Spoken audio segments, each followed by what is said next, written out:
This is just what the doctor ordered. Hello and welcome to Just What the Doctor Ordered, the show where I give you your weekly dose of vitamin cricket. Let's start the show. This is just what the doctor ordered. First up this week, and Sachin Tendulkar released his long-awaited autobiography. Unsurprisingly, Sachin's book has followed on in Sachin's footsteps, breaking sales records across the land. Now, I suppose it's no real surprise that Sachin's book has achieved such success when Sachin's main competition for book sales in India is Chetan Bhagat.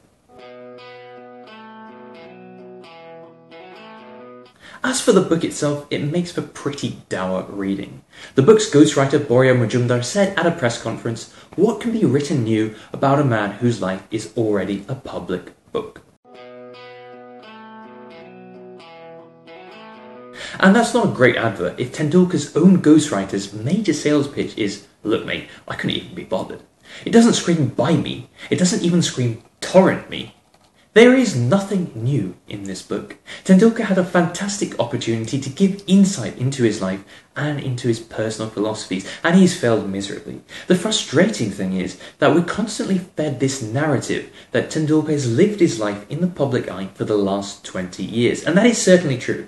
But as his fans, we've mostly only seen him padded up and behind a helmet, or in comically oversized pyjamas.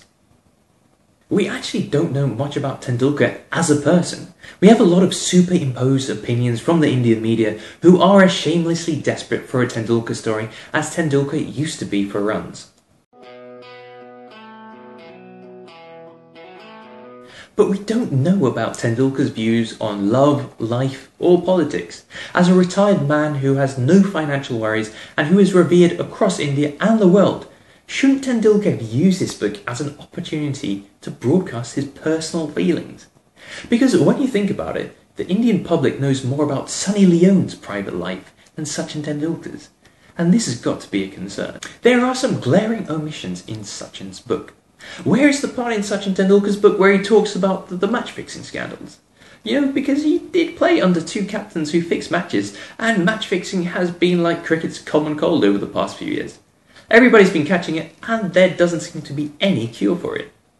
Instead of fixing, Sachin has an entire passage about how he tried to fill his salad bowl at Pizza Hut. Now, when your autobiography reads like a food blog, instead of perhaps explaining the time that your captain was found guilty of corruption, you've got to wonder, what was the point in all of this? Tendulkar also talks about his love for cars, but never mentions his Ferrari tax scandal, which shows that Sachin really does have a selective memory of a goldfish or a Chennai Super Kings team principal.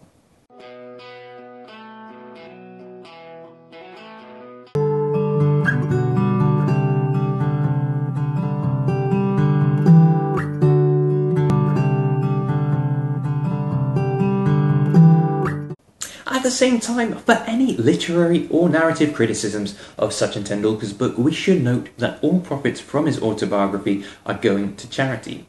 Now, Tendulkar never really mentions the extensive charity work that he does, and in an era where celebrities are always gagging for a photo op and positive publicity, it is a reminder that when it comes to the crunch, Tendulkar is ultimately a humble man, and that has earned him the worship of a billion. To Australia now, and the Aussies beat South Africa 2-1 in their T20 series, but it nearly resulted in disaster for Australian captain Aaron Finch. Take a look at this.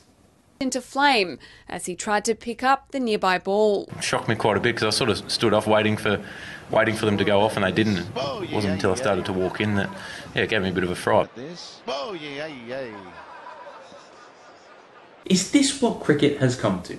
We have decorative flamethrowers on the boundary's edge, and all for what? Not to scare off streakers and not to scare away match fixers, but to singe the hair of unsuspecting fielders. He was just trying to save a run. Now, this is what happens when you try to sex up cricket and sell it to outsiders. Now, I don't like my cricket to be sexy. I'm rather a cricket purist. I like my cricket just how it should be. No gimmicks.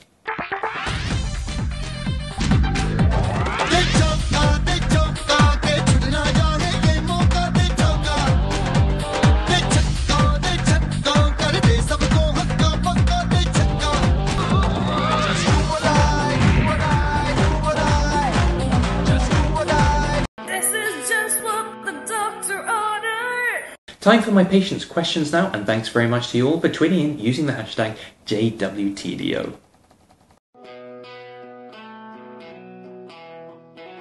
This question comes in from Waruna Tenakun, who asks, the Indian tour wasn't just what the doctor ordered for the Sri Lankans. What are your views?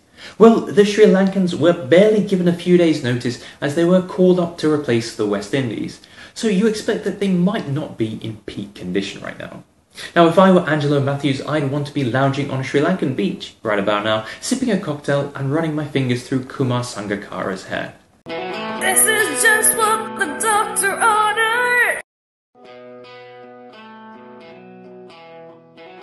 Until next week, I've been Dr Nishant Joshi, and this was Just What the Doctor Ordered.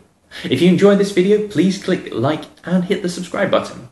If you don't, I'll make you read Sachin Tendulkar's book from start to finish. This is just what the doctor ordered.